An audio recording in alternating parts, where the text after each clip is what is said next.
Vamos descansar um pouco hoje.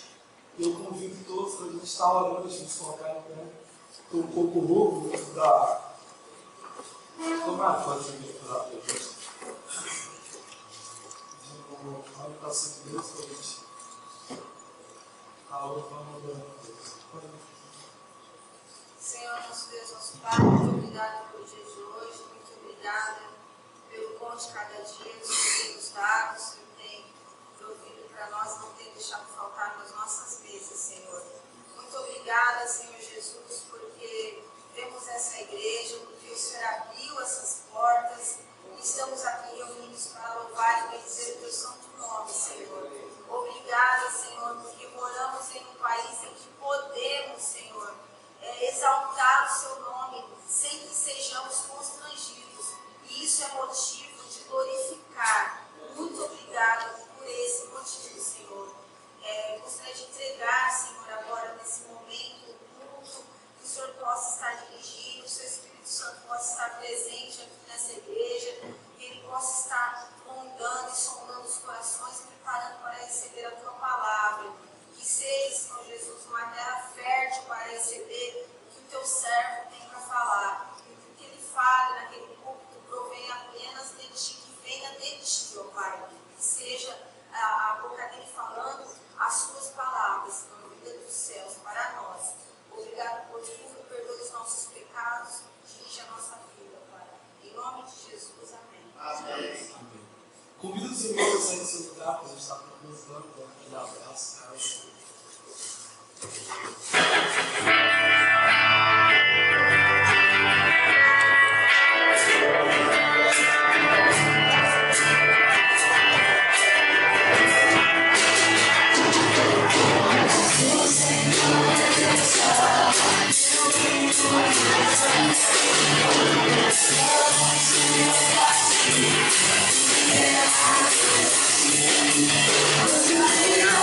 Oh,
João capítulo 6, versos 32 em diante,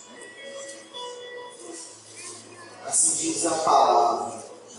Respondeu-lhes então Jesus: em verdade, eu lhes asseguro, que não foi Moisés quem vos deu o pão do céu, mas é meu Pai quem vos dá o verdadeiro pão do céu. Pois o pão de Deus é o que desce do céu e dá vida ao mundo. Então eles pediram a Jesus: Senhor, dá-nos sempre desse pão. Diante disso, Jesus ministrou-lhes: eu sou o pão da vida, aquele que vem a mim jamais terá fome, e aquele que crê em mim jamais terá sede. Nós somos um grupo de pessoas que antes de qualquer outra coisa descobriu que só há vida em Jesus. Essa é a vida que celebramos, é essa a vida que nós assumimos o compromisso de viver, e nós sabemos que não há nada melhor do que essa vida. Essa igreja é sustentada pela fidelidade de seus membros que voluntariamente entregam seus dízimos e ofertas. Nós sabemos que isso não é nem de perto a coisa mais importante da igreja. Nós sabemos muito bem que a igreja é formada por homens e mulheres que descobriram que só há vida em Jesus. Mas eu louvo a Deus porque desde o primeiro dia que essa igreja foi colocada em Santa Teresa, se nada faltou a ela, foi por causa da fidelidade desses irmãos e irmãs que acreditam que esse é o projeto de Deus. Então nós, com orgulho no coração, nós ofertamos sim.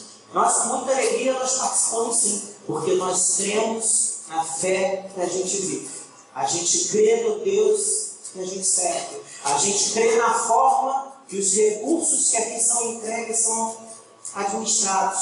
Porque nós participamos disso.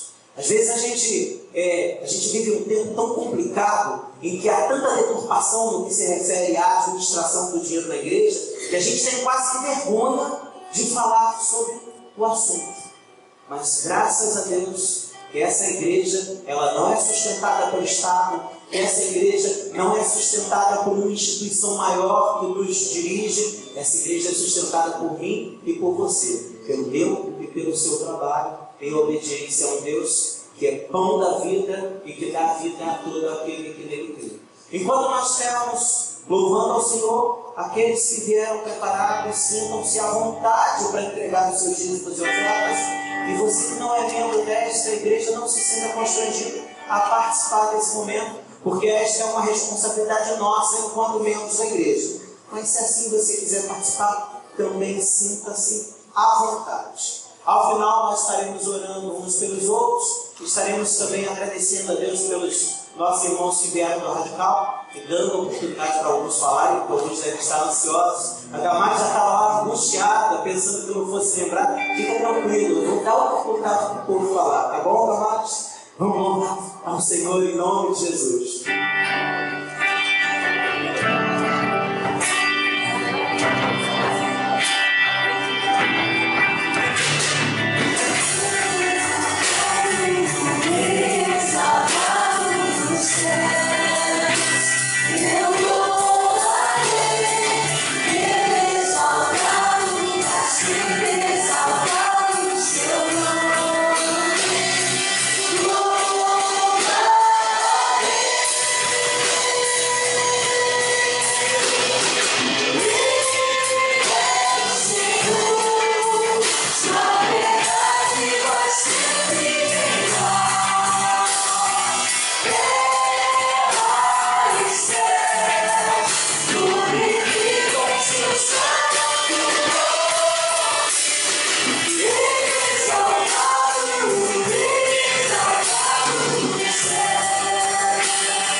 Nossos irmãos que têm pedido de oração, motivos de gratidão a Deus, vem à frente para que estejamos intercedendo uns pelos outros.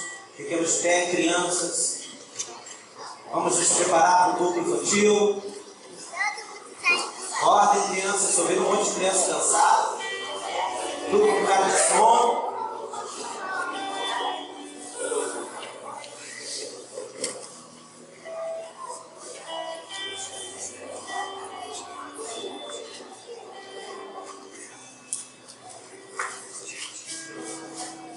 Mas as meninas vão embora essa semana? Então ainda temos mais tempo juntos. Vamos orar. Pai bendito. Bendito o dia em que aprendemos que só há vida por meio de seu Filho. Bendito o dia em que abrimos o nosso coração para essa vida e fomos, ó Deus, preenchidos com a Tua presença, com a Tua comunhão e selados para a nossa salvação. Bendito seja o Teu nome por tudo que o Senhor tem feito. Queremos entregar em Tuas mãos, ó Deus, as nossas crianças. Louvamos ao Senhor porque elas são herança que o Senhor nos concedeu. Elas são a nossa recompensa. Elas são, de fato, o nosso maior tesouro. Mas nós reconhecemos que elas não são nossas, mas Tuas. E imploramos ao Senhor para que elas cresçam na Sua presença, para que o Senhor as livre das tentações desse mundo, para que o Senhor as livre dos desvios, ó Pai, que podem privá-las de experimentar o melhor de Ti. que elas recebam o melhor do Senhor, em direção, em vida, mas também, ó Deus, em testemunho, e para que elas possam proclamar ao mundo que precisa do Senhor, que só Jesus Cristo é o caminho, que só Jesus Cristo é a verdade, que só Jesus Cristo é a vida. Entregamos ao Senhor a semana que tivemos, os desafios delas. Agradecemos ao Senhor pelas inúmeras respostas de oração. Agradecemos ao Senhor porque temos experimentado histórias de cura, temos experimentado histórias de provisão, Senhor, temos experimentado histórias de reconciliação vinda dos céus. Reconhecemos que o Senhor tem operado no nosso meio e clamamos para que por meio de nós o Senhor possa agir com cada vez mais liberdade, de maneira a fazer com que todos saibam que só Jesus é o Senhor. Pedimos perdão, sim, pelos nossos pecados. Pedimos misericórdia, Deus, porque sabemos que somos falhos. Clamamos ao Senhor para que o Senhor tenha piedade de nós, para que o Senhor nos livre de nossos próprios erros, para que o Senhor nos liberte de nossas próprias fraquezas, para que o Senhor nos proteja, Deus, desse mundo e do inimigo de nossas almas, para que em todas as coisas, em todas as circunstâncias, a gente possa experimentar a boa, agradável e perfeita vontade de Deus. Entregamos nossas vidas mais uma vez no teu altar, em nome de Jesus. Por fim, Pai, muito obrigado por esses recursos que são entregues ao Senhor, como fruto da obediência do teu povo. Louvamos ao Senhor porque essa igreja é sustentada pela fidelidade de seus membros. Te agradecemos, ó Deus, porque nada tem nos faltado. E pedimos em nome de Jesus que tu cuides do sustento de todo o teu povo, do sustento daqueles que puderam contribuir, mas especialmente do sustento daqueles que nesse momento não puderam, ó Pai. Porque é por meio da tua graça e do teu amor que somos constrangidos a continuar a caminhar. Entregamos não porque recebemos, entregamos pelo que o Senhor é. Entregamos não porque esperamos receber mais de volta, entregamos porque sabemos que tudo é do Senhor. E, ó Deus, nada que nós possamos ofertar é comparado ao que o Senhor já fez por nós. Glórias sejam dadas ao Senhor. Que haja da nossa parte sabedoria a lidar com todos os recursos da vida, sejam materiais, sejam espirituais, seja do nosso tempo, seja da nossa entrega e dedicação ao outro. Que em todas as coisas nós administremos aquilo que o Senhor nos pede, sabendo que tudo é teu.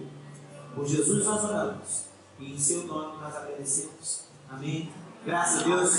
Crianças, bom culto. Queria convidar os irmãos que participaram do último projeto Radical.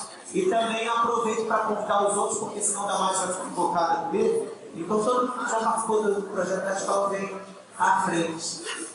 Todo mundo, você vai ficar feliz. Não vai? Casar comigo hoje. Que? Segura as crianças porque os professores estão aqui.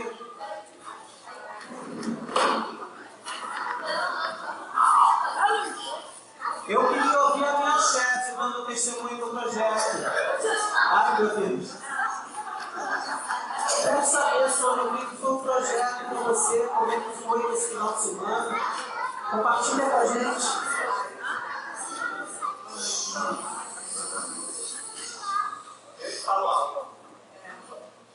Boa noite, Pai do Senhor. Foi assim.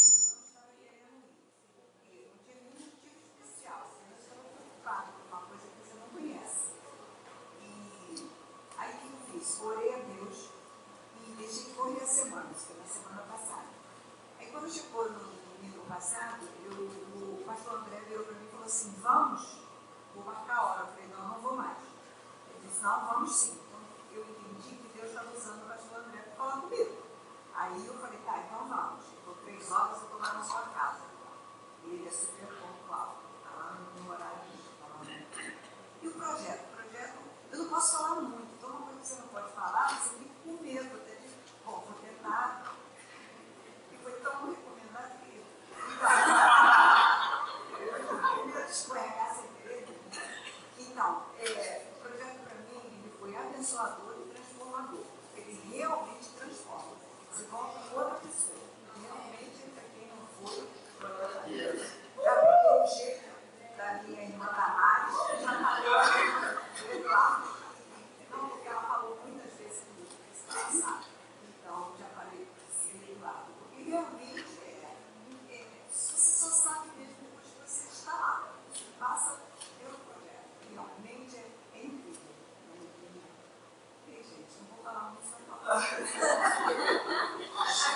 Chefe, você me fez garantir que nada de ruim ia te acontecer. Aconteceu alguma coisa ruim?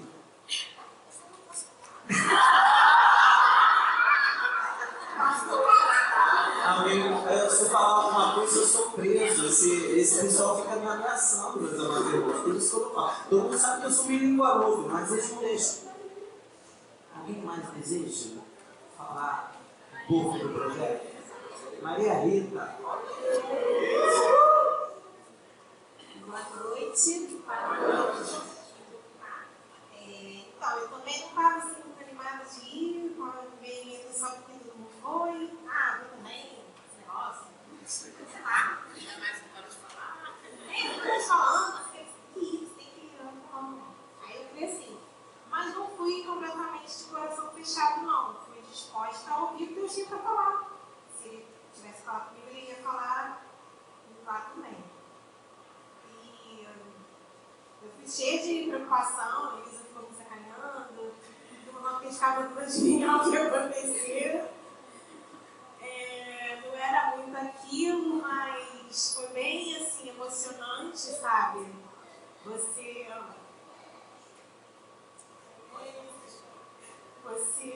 se emociona assim, com tudo.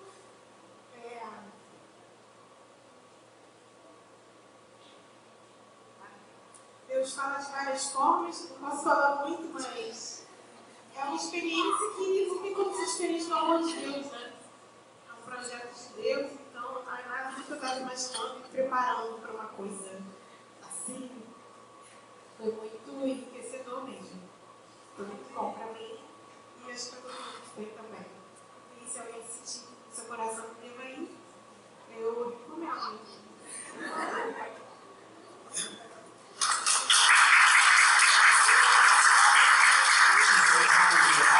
Como a gente tem dito a cada edição, eu não posso me opor a um projeto em que cada irmão meu que vai e volta dizendo que é muito bom, volta dizendo que teve experiências com Deus e volta tentando convencer os demais a ele.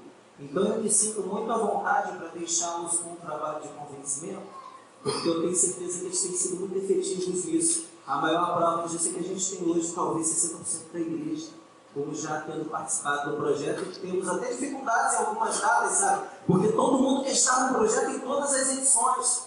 Mas graças a Deus por isso, meus amados irmãos, vão ter sempre o apoio dessa igreja, porque eu acredito que esse projeto é um projeto de Deus, porque tem feito diferença na vida de nossos irmãos.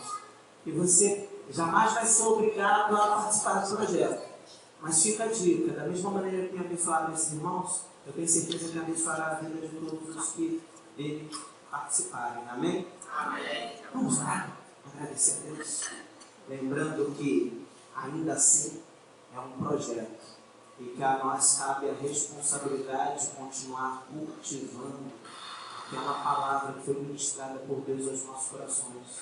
E isso é feito dia após dia. Da mesma maneira que o que sustenta o brasileiro é o arroz com feijão, o que sustenta a nossa vida cristã é um joelho dobrado todo santo dia, uma Bíblia aberta e uma vida de obediência a um Deus que servia muito bom. Não há nada melhor. Faz muitos anos que eu estou nesse barco e agradeço a Deus todos os dias por isso. Que Deus me livre de um dia deixar de lado tudo isso que eu tenho experimentado. Vamos lá. Qualquer fé. Deus querido, muito obrigado, Senhor, pela vida do Sidney, da Elisa, da Maria Rita, da Sônia, da Fafá, ó Deus, de nossos irmãos que assim, são parte dessa igreja, são parte de nossas vidas. Pastor André, nós te louvamos, ó Deus, porque sabemos que o Senhor falou aos corações deles nesse final de semana. Nós louvamos o teu nome porque pela graça do Senhor Jesus eles foram selados com o Espírito Santo da promessa no dia que se renderam ao nosso Senhor, e desde então o Senhor tem conduzido a vida de cada um deles com o teu poder, com a tua graça e com a tua soberania. Mas Pai, como não agradecer por um projeto que tem transformado a vida da tua igreja? Como não agradecer por um projeto tão abençoador tem feito tanta diferença na vida do nosso povo, por promover o despertamento, por conscientizarmos da necessidade de carregarmos a nossa própria cruz, por fazermos entender que o Evangelho é algo um pouco mais sério do que vez por outra a gente tenta levar Deus na nossa caminhada contigo. Eu te agradeço pelas vidas que aqui estão, te agradeço pelas vidas que fazem parte desta igreja, a despeito de terem participado ou não do projeto, e meu único clamor é para que tu continues a boa obra que tem feito em nossas vidas, com o radical, a despeito do radical, sem o radical, mas que enquanto esse projeto estiver nos teus planos para a vida da tua igreja, que nós estejamos sempre presentes a participar e a ajudar a fazê-lo acontecer, porque cremos que esse projeto tem sido um projeto de Deus para as nossas vidas. Nas palavras dessa última edição, ó Deus, se o Senhor quer, nós também queremos. Por Jesus oramos, agradecemos e te exaltamos. Amém. Eu preciso falar uma coisa importante, eu acho. Entre tudo que foi falado, que são coisas importantes, impactantes, como falou Maria Rita, teve uma coisa que me chamou assim, particularmente a atenção. Uma palavra do pastor Luciano a respeito dos nossos pastores. Ele disse que a gente não fala com os nossos pastores, a gente não dá um abraço aos nossos pastores, que a gente não pergunta pela família, e que na nossa cabeça os pastores estão sempre prontos para atender tudo que nós precisamos, e nós não nos lembramos dele. Então, eu estou falando para vocês, lembremos dele. Eu já dei um abraço para o pastor Marcelo. É importante isso que eu faço. Todo mundo abraçar. Importantíssimo. Esqueci de falar, eu acho isso um detalhe bastante importante. Deus abençoe vocês, Deus abençoe todos nós. Aqueles que vão dar aula para as crianças vão correndo atrás delas, para alguns já desceram.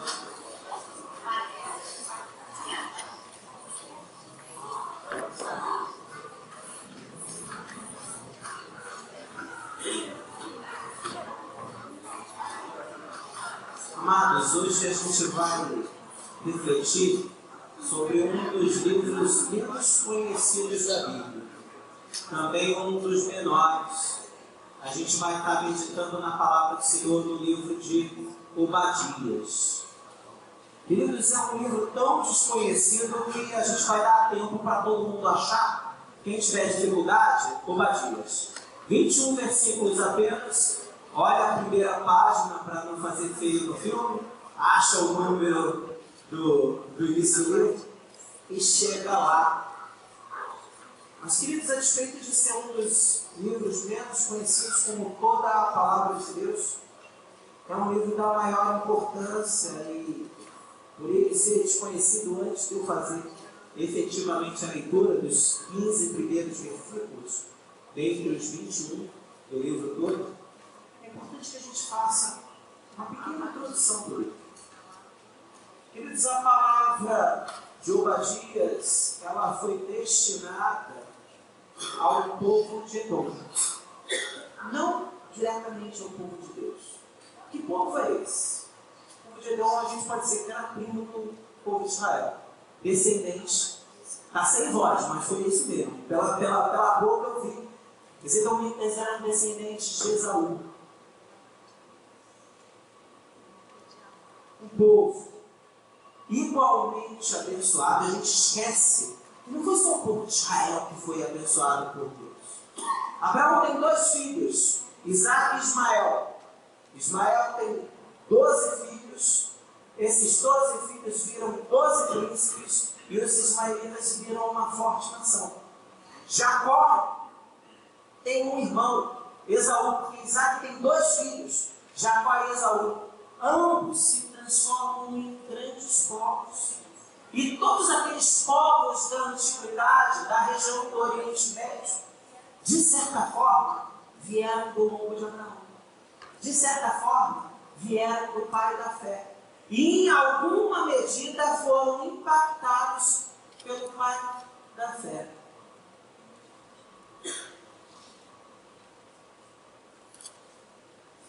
Amém. Um pedido de oração, depois eu compartilho com os irmãos. Em alguma medida foram igualmente abençoados pelo pai da fé. Não foi uma relação boa a relação dos edomitas com os israelitas. Nunca foi boa. Desde o primeiro momento, enquanto eles eram irmãos, era uma relação tensa. Num momento, há uma discussão por causa do prato de lentilhas e Esaú vende a sua primogenitura. Tempos depois, não satisfeito, Jacó dá um golpe no seu irmão e rouba a bênção também. Tempos depois, lá no livro de Números, a gente tem um outro evento tenso, quase 400 anos depois da briga entre os irmãos. O povo de Israel, cerca de 2 milhões de pessoas, tenta se dirigir à terra prometida, tem que passar por meio de Edom, porque a região dos edomitas era exatamente o deserto que ficava entre o Mar Vermelho e a terra prometida. Então, era o caminho mais perto. Pede passagem, diz que não vai sair da estrada, diz que se beber da água do local, vai pagar pela água, se usar de alguns dos animais da terra, irá pagar pelos animais. Mas os edomitas respondem com um enorme exército, e segundo o texto, um exército poderoso, que Israel volta e tenta circundar aquela região. Uma relação tensa. Quando eu penso na data do livro, essa data é tão importante quanto a relação entre os dois povos, porque o livro de Obadias é escrito logo depois da queda de Jerusalém. 586, 585 antes de Cristo. O livro de Obadias é escrito a um povo que, na sua arrogância, valendo-se de uma rivalidade de séculos, se utiliza de um momento tenso na vida de Israel, que foi a invasão por Nabucodonosor, pelo menos 3 grandes invasões, e nessas 3 levas, eu já compartilhei isso algumas vezes, pelo menos 40 mil pessoas foram deportadas, foram levadas de Jerusalém para a Babilônia. E diz a história que os edomitas se aproveitaram dessa situação para terminar de saquear a cidade de Jerusalém e terminar de matar os israelitas que sobraram. Daí vem a palavra do Senhor para Isaías, para o povo de Edom. Um povo que vivia uma rivalidade secular com o povo de Israel, um povo que, no pior momento da história de Israel, se valeu da situação para fazer ainda mais mal do que o que já estava acontecendo por conta da própria história. Mas um povo que ficava encravado entre rochas, numa região como a cidade de... Os irmãos já ouviram falar de uma cidade chamada uma cidade de Petra? É uma cidade de pedra entre um vale no meio da rocha. Era lá que os edomitas, essa cidade foi criada pelos edomitas. E por causa disso eles eram considerados inexpugnáveis. Eles acreditavam piamente que nenhum povo invasor jamais poderia chegar até eles. Dita essa introdução, aí sim a gente pode ler a palavra do Senhor e ela passa a ter um outro colorido para as nossas vidas. Eu convido você a, nesse momento, meditar comigo no livro de Obadias. Nós faremos a leitura e nós oraremos ao Senhor. Obadias, versos 1 a 15. Visão de Obadias. Assim diz o soberano Senhor a respeito de Edom. Nós ouvimos uma mensagem do Senhor. O mensageiro foi enviado às nações para dizer: levantem-se, nós vamos atacar Edom. Veja, eu tornarei você pequeno entre as nações. Será completamente desprezado. A arrogância do seu coração o tem enganado. Você que vive nas cavidades das rochas e constrói a sua morada no alto dos montes, você que diz a si mesmo: quem pode me derrubar? Ainda que você suba tão alto como a águia e faça o seu ninho entre as estrelas, dali eu derrubarei, declara o Senhor. Se ladrões o atacassem, saqueadores no meio da noite, como você está destruído? Não roubaria apenas quanto achassem suficiente? Se os que colhem uvas chegassem até você, Não deixariam para trás, ao menos, alguns cachos? Entretanto, como Esaú foi saqueado, como foram pilhados os seus tesouros ocultos.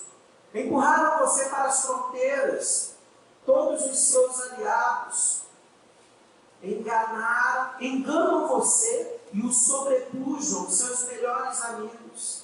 Aqueles que comem com você criaram ciladas, e Esaú não percebe nada. Naquele dia, declara o Senhor, destruireis os sábios de Edom e os mestres dos montes de Esaú. Então os seus guerreiros, ó Temã, capital de Edom, ficarão apavorados e serão eliminados todos os homens dos montes de Esaú. Por causa da violência e matança que você fez contra o seu irmão Jacó, você será coberto de vergonha e eliminado para sempre. No dia em que você ficou por perto, quando estrangeiros roubaram os bens dele, e estranhos entraram por suas portas e lançaram sorte sobre Jerusalém, você fez exatamente como eles. Você não devia ter olhado com satisfação para o dia da desgraça de seu irmão, nem de ter se alegrado com a destruição do povo de Judá. Não devia ter falado com arrogância no dia da sua aflição. Não devia ter entrado pelas portas do meu povo no dia de sua calamidade. Nem deveria ter ficado alegre com o sofrimento dele no dia da sua ruína. Nem ter roubado a riqueza dele no dia da sua desgraça. Não devia ter esperado nas encruzilhadas para matar os que conseguiriam escapar, nem ter entregado os sobreviventes no dia da sua aflição. Pois o dia do Senhor está próximo para todas as nações. Como você fez, assim será feito. A maldade que você praticou recairá sobre você. Vamos orar mais uma vez? Pai de amor, uma palavra nem sempre é suave. O Senhor é um Deus que se ira com o pecado. O Senhor é um Deus que não suporta a iniquidade. O Senhor é um Deus que revela projetos e o teu querer para o seu povo. E não há forma de nós encontrarmos a extraordinária vida que o Senhor tem para nós sem nos submetermos ao teu senhorio. Nessa noite, o nosso clamor é para que a gente não separe o Deus de amor do Deus de justiça. Para que a gente não crie, ó Deus, uma imagem do Senhor que nos prive de estar na tua verdadeira presença. Para que a gente aprenda com a tua palavra que todo pecado deve ser abandonado e que toda a tua verdade deve ser abraçada. Eu peço em nome de Jesus, humildemente, que nesses breves minutos em que estaremos meditando, o Senhor continue a falar como falou dessa maneira belíssima na noite de hoje, por meio dos cânticos e por meio dos testemunhos. A título da glória, a palavra do Senhor, que o Senhor faça a sua vontade, em nome de Jesus. Amém. Queridos, dita essa introdução, a gente pode tentar entender um pouco quais eram as características da nação de Edom. E eu sei que hoje em dia é muito difícil a gente conceber uma nação inteira como uma só pessoa. Por quê? Porque nós somos tão individualistas que a todo momento nós somos levados por essa sociedade a olhar para o indivíduo e não para o todo. Mesmo na nossa sociedade, nós podemos dizer que existem características que são inerentes ao nosso povo e são completamente diferentes de outros povos que estão por aí pelo nosso planeta. Todo mundo acha que brasileiro é pegajoso, porque europeu e americano não suportam esse negócio de abraçar a nossa. Característica nossa. Quando pensam no brasileiro, infelizmente pensam logo no carnaval, pensam logo na sensualidade. Quando pensam no alemão, pensam no indivíduo metódico. Quando pensam no japonês, pensam no indivíduo que honra os seus ancestrais. Marcas que são parte da nossa cultura, que são desenvolvidas e passadas às vezes sem pensar de pai para filho. Só que nós estamos falando de uma sociedade em que o mundo hoje é muito menor do que o mundo dos tempos bíblicos. Sabe por quê, teu celular, que está aqui com o esboço da mensagem, que é o mesmo que está lá, que está na nuvem, que pode ser visto por qualquer pessoa, numa mensagem que muitas vezes está online na internet, e compartilho parte da minha maneira de enxergar o mundo para pessoas que são completamente diferentes de mim. Hoje em dia, não é muito difícil você pegar um avião, arrumar suas malas, abandonar tudo e viver numa nova cultura e encarar tudo do zero.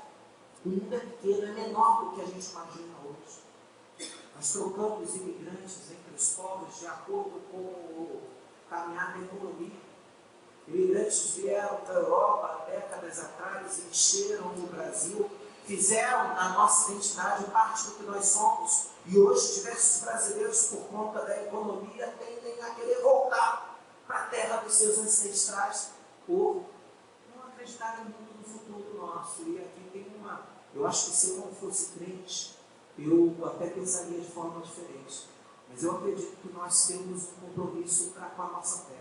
Por mais que eu olhe para a política brasileira e fique desolado, por mais que eu fale em eleição e tenha vontade de nunca mais votar, eu louvo a Deus porque meus filhos estão assim, decididos seguir uma carreira que vai fincar o pé deles nessa terra, porque se a gente não tiver o desejo de contribuir de alguma maneira para fazer o mundo que a gente vive um lugar melhor, que tipo de cristão que a gente é?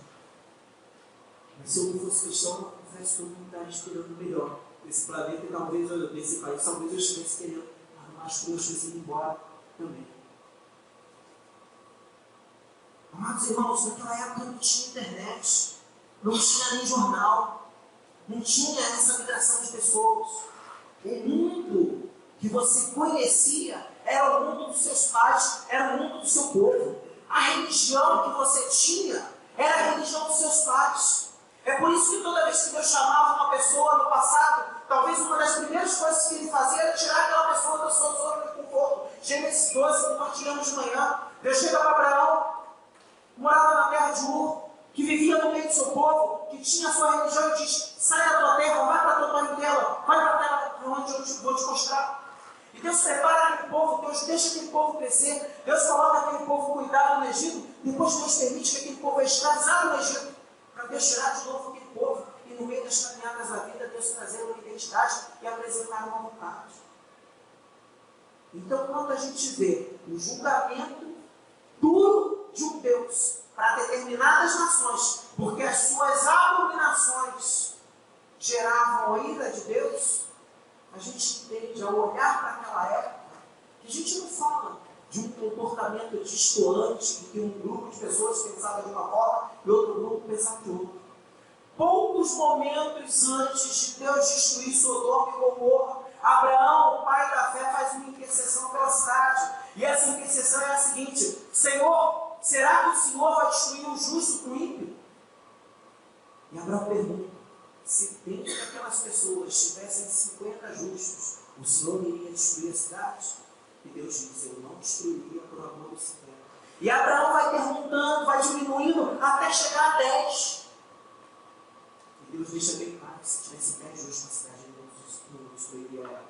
No final ele livra Ló, sua família e mais ninguém. O que Edom nos ensina? Nós, infelizmente, na nossa imaturidade, nós separamos o Deus de amor do Deus da justiça. E aí criamos uma imagem de Deus que é muito diferente da imagem bíblica. Sabe por que eu digo isso? Porque nós enchemos as igrejas, nós ouvimos o Evangelho, nós louvamos ao Senhor e pecamos como se nada tivesse acontecido. E não é de segunda a sexta, não. É de segunda a sábado e às vezes de segunda a domingo de manhã. Eu lembro de um rapaz que eu conheci na minha juventude, antes de eu me converter, chamado Tio. Ele dizia que o domingo dele era de Deus, mas na madrugada de sábado ele estava na farra comigo.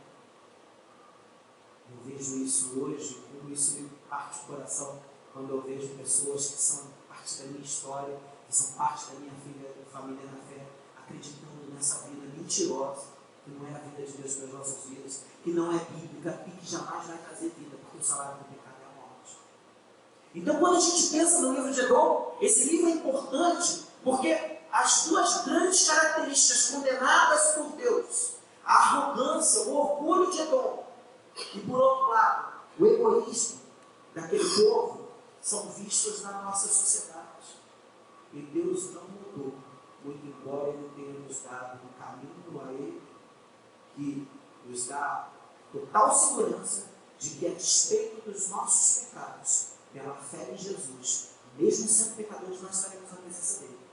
Mas não esqueçamos que de Deus não se zomba.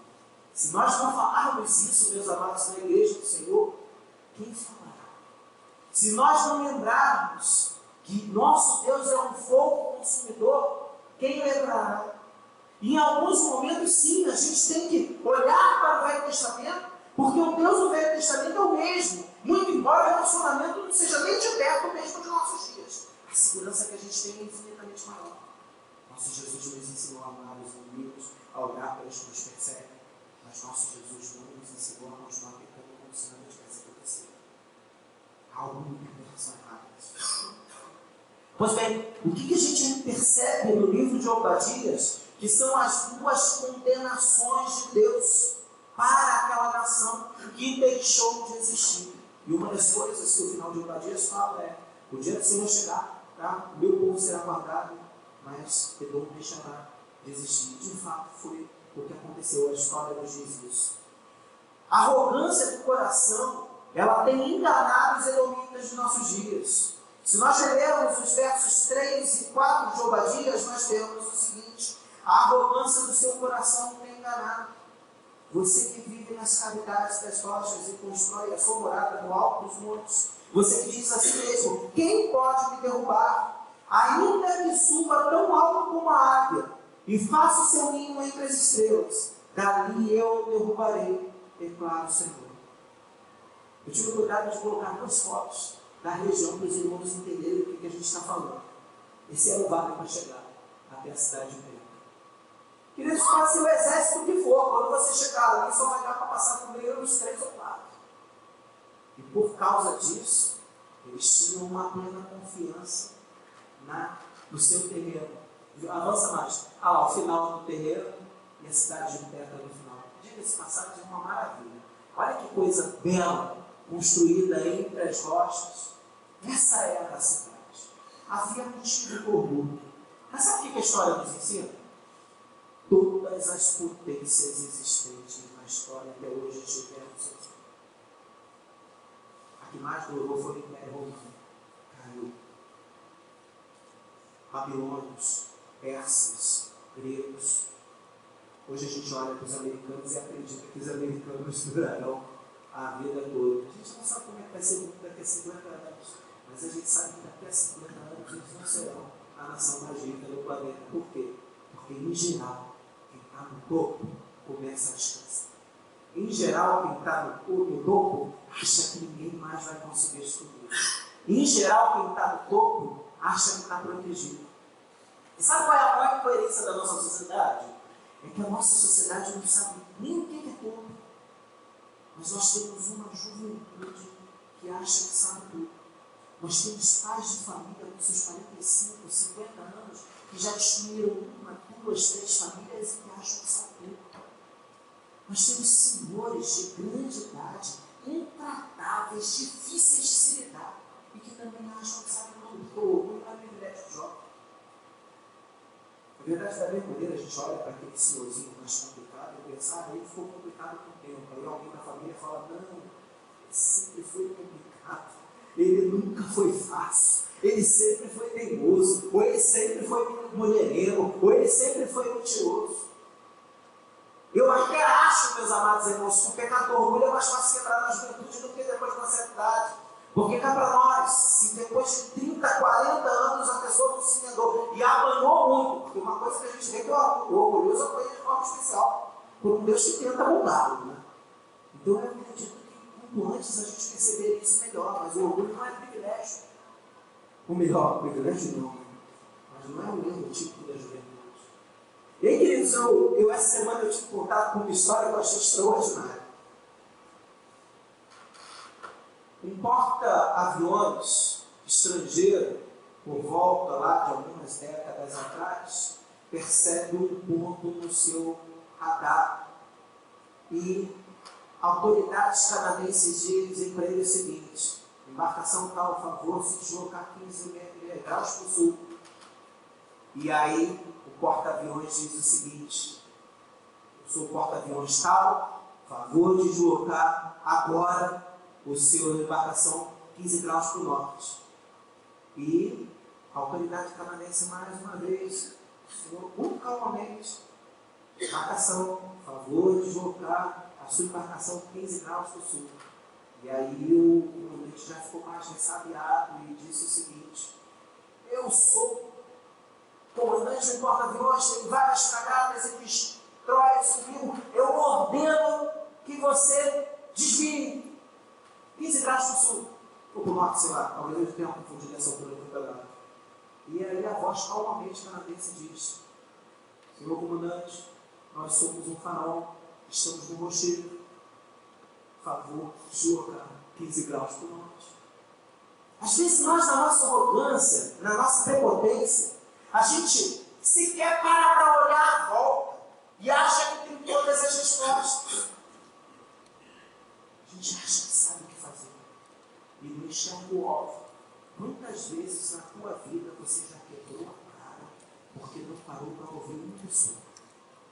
Eu compartilhei no grupo de oração, a gente sempre recebe essa imagem, meus irmãos com certeza já viram, a imagem de uma escada que foi construída e que os degraus ficaram na parte de baixo da escada.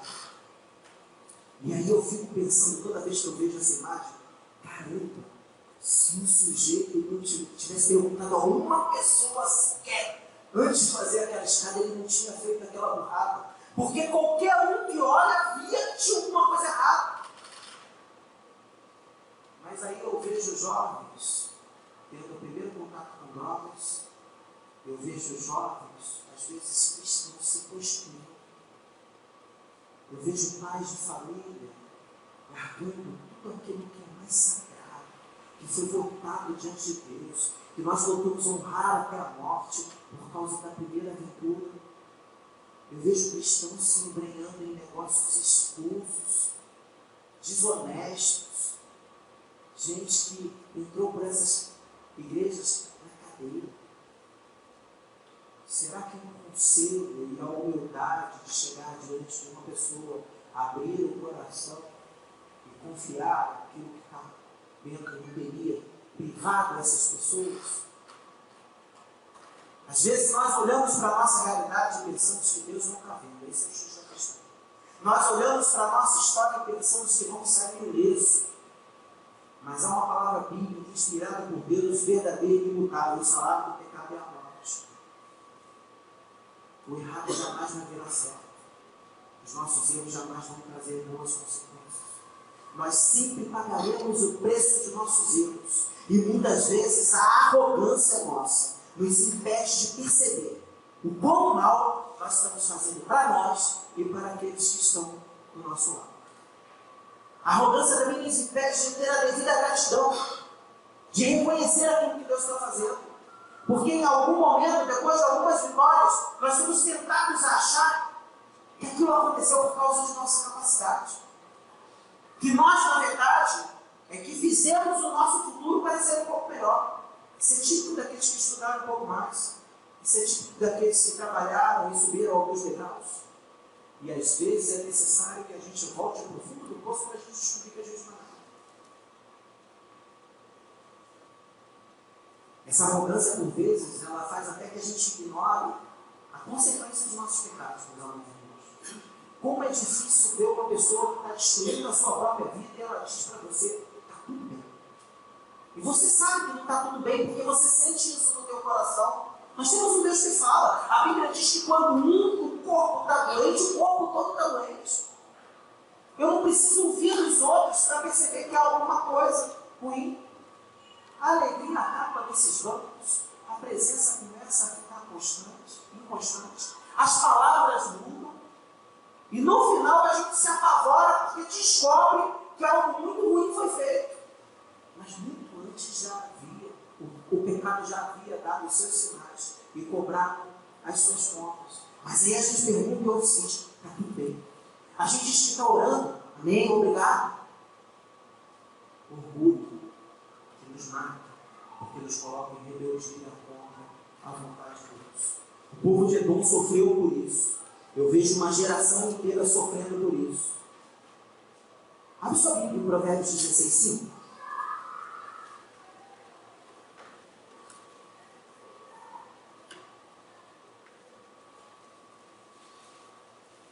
Palavra do Senhor. Abominável é ao Senhor todo arrogante de coração.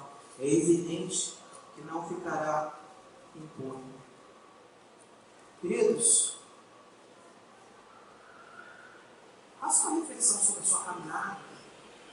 Talvez o que defina a sua condição diante de Deus, de entrega ou de pura rebeldia, seja você dizer para você mesmo quem dá a direção. E toda vez que nós dizemos, sou eu, isso é um pouco de orgulho e é muita arrogância para não dizer muita burrice. Porque o Deus que nós servimos, Ele não é só fogo consumidor, Ele conhece o passado, o presente e o futuro, Ele sabe o que é melhor para nós. Ele é o nosso Pai. Ele é melhor do que o nosso Pai terreno. Porque o nosso Pai é mau e sabe dar boas coisas aos que pedem. O nosso Pai Celestial é bom e sabe dar boas coisas a coisas ainda maiores e melhores aos seus. O nosso Pai Celestial é aquele que dá infinitamente mais do que pedimos ou pensamos. É aquele do qual toda boa dádiva e todo dom perfeito vem do alto, vem do Pai das luzes. Esse é o Deus que nos ama. É aquele que amou o mundo de tal maneira que não roubou nem seu filho para que nós pudéssemos nele. Esse é o Deus que nos ama. E com todo o carinho do mundo eu falo isso. É uma tremenda de uma paspalice a gente não deixar que ele tenha as palavras. Porque o salário do pecado sempre vai ser a morte. E por amor, o filho pródigo em alguns momentos vai sofrer amargamente até que ele caia em si. Que quando cair em si, ele vai ser abraçado pelo Pai. Poxa, vamos encurtar o processo. Vamos voltar para o Pai normante, antes da gente destruir parte da nossa história, antes da gente ter as consequências destinadas a toda rebeldia contra Deus, a morte. Em segundo lugar, o egoísmo e a cobiça têm trazido a morte para os edomitas de nossos dias. Volte seus olhos para os versos 10 a 13. Por causa da violenta matança que você fez contra o seu irmão Jacó, você será coberto de vergonha e eliminado para sempre. No dia em que você ficou por perto, quando estrangeiros roubaram os bens dele, e estranhos entraram nas suas portas e lançaram sorte sobre Jerusalém, você fez exatamente como eles. Você não devia ter olhado com satisfação o dia da desgraça de seu irmão. Nem devia ter se alegrado com a destruição do povo de Judá. Não devia ter falado com arrogância no dia da sua aflição. Não devia ter entrado pelas portas do meu povo no dia da sua calamidade. Nem devia ter ficado alegre com o sofrimento dele no dia da sua ruína. Nem ter roubado a riqueza dele no dia da sua desgraça. Queridos, o que aconteceu? Qual é o evento histórico? Nabucodonosor invade a Babilônia, invade Jerusalém, e a cada uma das 3 invasões que ocorreram, os edomitas aproveitavam a oportunidade para terminar de saquear a cidade. Os babilônios iam, levavam tudo que tinha valor e partiam de volta para a sua terra, levando despojos e pessoas. O que ficava? Uma terra arrasada, desprotegida. E o que Edom fazia? Chutava o cachorro. O que Edom fazia? Ia terminar o serviço. Queridos, nós, a sociedade capitalista, embora eu ainda não tenha achado nada melhor, é difícil, talvez nada menos ruim, né? Menos pior do que o capitalismo, porque o que a gente vê aí fora é ainda pior. Mas a sociedade capitalista é mestre nisso, em deixar para trás aqueles que não têm mais nada a oferecer. Caramba, como eu sofro quando eu vejo a igreja se levando por esse lado. Sabe por quê? Sabe o que o egoísmo faz com a gente? Faz com que a vida seja uma vida de mão única. É complicado quando a gente vê gente no meio do povo de Deus que só está aqui para receber. Receber bênçãos, receber acolhimento, receber palavras de conforto, mas não faz nada com ninguém. Uma das coisas que a gente aprende no primeiro livro da Bíblia é que não é bom que o homem esteja só. É bom que nós estejamos juntos. Uma coisa que eu aprendo quando eu vejo a palavra igreja na sua origem etimológica, vinda do grego, eclesia, ajuntamento, eu vejo que é bom que nós estejamos juntos. Agora, é muito difícil carregar alguém a vida toda nas costas sem receber nada. O sugador, eu gosto do provérbio que diz o seguinte: a sanguessuga tem duas filhas, dá e dá. Às vezes a gente tem um povo dentro da igreja que, talvez motivado por esse espírito do nosso tempo, é assim. Não é só porque não contribui, não. Esse talvez seja os menores problemas. É que não faz nada para ajudar, não se preocupa com ninguém, não sente a dor do outro, é incapaz de pegar um telefone para dar uma palavra de apoio, é incapaz de fazer uma visita, é incapaz de fazer uma oração, é incapaz de sofrer quando o outro peca. Tem gente que quase se alegra. Aí é o que o povo fez, o povo de Edom. Poxa, ficou realizado porque o povo de Israel não estava sofrendo. Aí Deus vira e fala: você não devia ter se alegrado da desgraça do seu irmão. Queridos, nós temos um compromisso uns com os outros. Não adianta eu viver numa ilha achando que estar eventualmente no culto, achando que eventualmente fazer uma contribuição me faz parte de um corpo. A Bíblia diz que quando um está doente, todos os outros estão doentes, e que um é edificado para que todos sejam abençoados por meio dele. A minha pergunta nessa noite para você é: qual é o seu papel no corpo de Cristo? Para que Deus chamou a estar entre nós? O que você tem oferecido dos dons que Deus deu para abençoar outras pessoas? Se apegou, e temos que temer mesmo, porque ofertar envolve responsabilidades. Participar, falar, envolve a responsabilidade de tentar viver. Mas ou a gente tenta viver o que a gente prega, ou nós somos os maiores, os mentirosos, e a igreja precisa de um povo que seja salvo nessa terra e Deus assim. A igreja não precisa de números, existem flocos nucleares.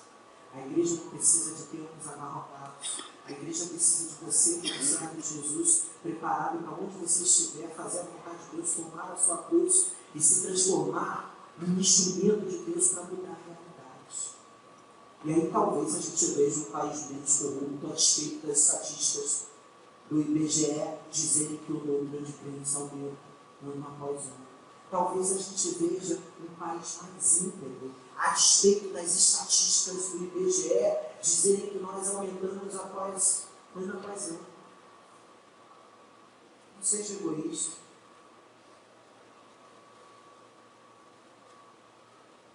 Como eu avancei muito mais do que eu imaginava, eu vou caminhar para a conclusão. Sabe por quê, meus queridos? Uma das coisas que o livro de Obadias nos ensina, e eu preciso deixar isso muito claro aqui, é que tudo tem limite. Tudo tem limite. Às vezes a gente brinca com Deus, passa de todos os limites achando que nada vai acontecer. Só que há um futuro todo que Deus deseja escrever por nós, em nossas vidas, de ser formado por decisões familiares, profissionais, espirituais, decisões comunitárias, seja considerando a comunidade a igreja, seja considerando a comunidade um pouco maior. E dessas decisões dependem do teu futuro. Dessas decisões dependem o final da tua história. Dessas decisões dependem a qualidade de vida que Deus quer te dar.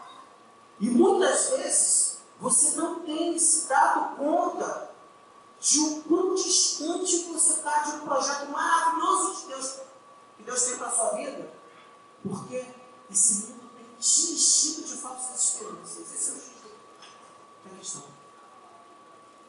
Por volta do século XVI, houve na área que hoje é a Bélgica uma rebelião de muitos grupos de nobreza existentes naquela época. Eram praticamente todas da Idade Média. Um irmão, Eduardo, ele faz um motim contra o seu irmão e ele consegue ser bem sucedido, mas ele não mata o seu irmão. O que ele faz? Seu irmão era muito gordo e ele coloca o seu irmão numa casa na qual as portas eram menores do que o diâmetro dele e as janelas eram menores do que a capacidade dele passar. E ele faz isso porque ele tinha certeza que seu irmão jamais teria forças para estabelecer. Anos após, o restante da nobreza compadecida do seu irmão diz o seguinte: o que você está fazendo é uma loucura. Ele disse: eu não. Eu jamais o aprisionei, ele está solto até hoje. Qualquer um pode entrar e sair da onde ele está. Queridos, às vezes é isso que o pecado dá para a gente. Uma falsa noção de que nós estamos livres, mas na verdade nós estamos presos. Porque aquilo que a gente mais quer é exatamente o que está nos matando. Esse egoísmo, essa cobiça, que caracterizaram a atitude de todo o povo e geraram da parte de Deus um severo julgamento, tem sido responsável por vidas destruídas da nossa sociedade. Não mais em todo um povo. Por quê? Porque nós vivemos um mundo radicalmente diferente. Nós conseguimos viver a nossa fé no meio de uma sociedade completamente antagônica aos princípios da palavra, com relativa liberdade, e sem, de certa forma, ninguém afligir a nossa fé. Porque as perseguições que a gente experimenta não são perseguições se comparada com Deus experimentando ainda. Mas individualmente, eu tenho experimentado a cada dia que o salário do pecado é a morte. Que o nosso orgulho e a nossa altivez têm destruído vidas dentro da igreja. Que o nosso egoísmo e a nossa cobiça têm nos colocado cada vez mais distantes de Deus. E que muitas vezes quem tem alimentado a nossa alma é esse mundo e o inimigo das nossas almas. E eu apelo para que você reflita sobre isso, porque Deus está me dando a tua vida nessa noite. Eu apelo para que você reflita sobre isso, porque se o salário do pecado é a morte, o dom gratuito de Deus é a vida eterna. E você só não atravessa essa porta, que parece ser menor do que você, porque você não deixa que aquele que é poderoso para derrubar portas, quebrar janelas e destruir barreiras, tome conta da sua vida. E uma coisa é certa: você por conta própria não vai conseguir se fazer o tamanho da régua que você precisa passar para chegar à eternidade. Jamais. Mas aquele que não tem pecado se fez pecado por nós, para que nele nós fôssemos feitos justiça de Deus. A palavra de Deus para a sua vida é que você é um privilegiado, porque você não vive no tempo dos inimigos. Você não vive no tempo em que a lei do talião levava a situações em que povos inteiros morriam por causa do pecado dos seus ancestrais. Você está aqui conhecendo o Evangelho de Cristo, conhecendo a graça de Deus e conhecendo o poder do Espírito, sendo chamado a viver uma nova vida em Cristo Jesus. Eu e você somos privilegiados pelo tempo em que nós vivemos. A palavra de Deus é: não desperdice esse tempo na sua vida por causa de coisas que não são nem um pouco preciosas. Amém? Abaixa a sua cabeça, eu queria que você refletisse sinceramente. Às vezes a gente espera que pessoas venham à frente, levantem mãos, e isso tudo é marcante. Lágrimas assim transformam.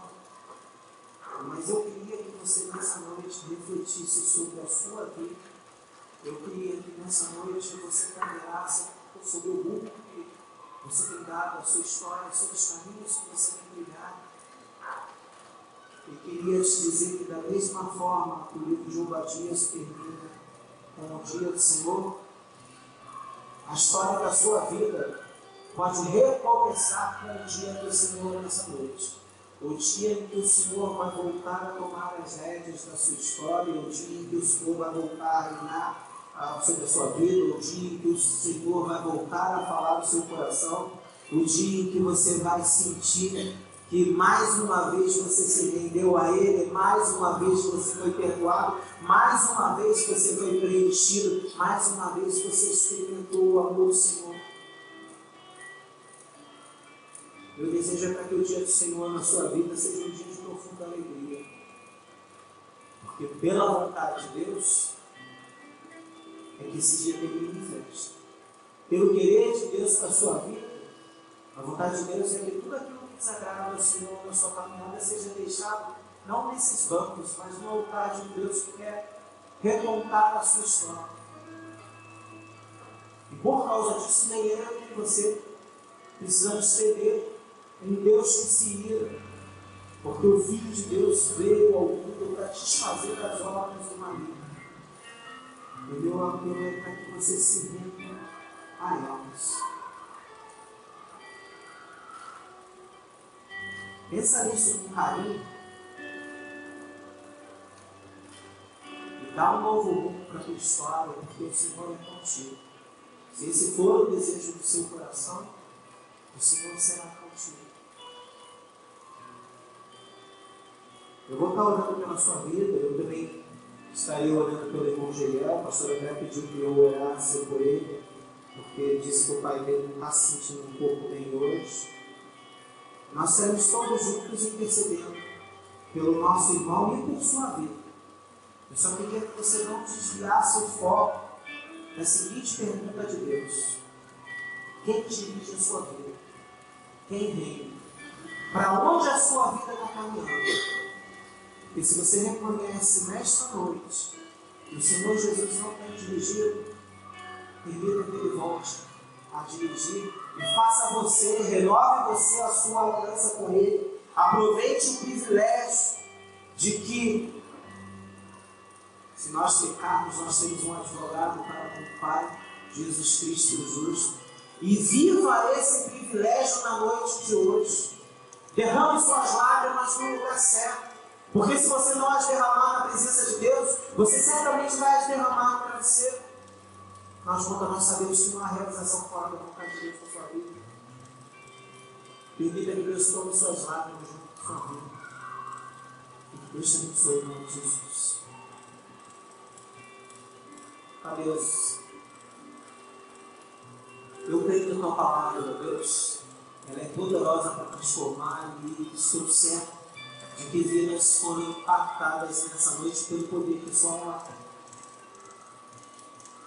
Meu clamor, ó Deus, é para que o Senhor tome as lágrimas que estão sendo derramadas, o Senhor tome as confissões que estão sendo feitas nesta noite, e que o Senhor reconte a história do teu povo. Porque, ó Deus, muito pouco separou Esaú de Jacó. Atos de obediência, chamados, ó Pai. Nós nessa noite imploramos ao Senhor para que a nossa história não fique como uma história que por muito pouco não foi dirigida pelo Senhor. Ó Deus, tenha misericórdia de nós. Que o Senhor dirija plenamente a nossa história pelo poder do teu Espírito. Que o Senhor derrame o teu amor sobre os corações aqui presentes. Que o Senhor nos dê a compreensão de que todos os nossos pecados estão pregados naquela cruz. E que nós estejamos, a partir desta noite, mais uma vez, inteiramente sujeitos à doce voz do teu Espírito. Nós nos rendemos ao Senhor, porque sabemos que só tu tens um caminho de vida eterna para nós. Porque sabemos que só em ti nós temos segurança. E baseado nessa segurança, enquanto igreja, nós mais uma vez intercedemos pela vida do irmão Geriel. Pai querido, o Senhor tem feito milagres na vida desse servo há tantas décadas, mas o nosso clamor é para que tu continues preservando a vida dele, pelo amor de seus filhos, pelo amor de sua esposa, ó Pai, porque nós não temos dúvida que ele ainda tem muito, ó Deus, a nos abençoar a sua história com a sua fidelidade. Entregamos ele em tuas mãos, certos de que o Senhor é o autor da vida, o Senhor aguarda, o Senhor a protege e o Senhor a toma para si no momento em que lhe aprouve e que lhe aprouver. Nós descansamos na sua graça, mas falamos pelo teu milagre, em nome de Jesus. E agora, querido irmão, que a graça salvadora de Jesus, o amor de Deus, o nosso eterno Pai, e a doce comunhão com as consolações do Espírito Santo de Deus, elas sejam comigo, contigo e com todo o povo de Deus espalhado pela face da terra. Ao que dizemos, amém. Graças a Deus, Deus te abençoe. Ótima semana em nome de Jesus. E aqueles que nos visitam, sintam-se em casa e saibam que essas portas são abertas, tanto as da igreja quanto as de nossos corações. Paz de Jesus e oração silenciosa de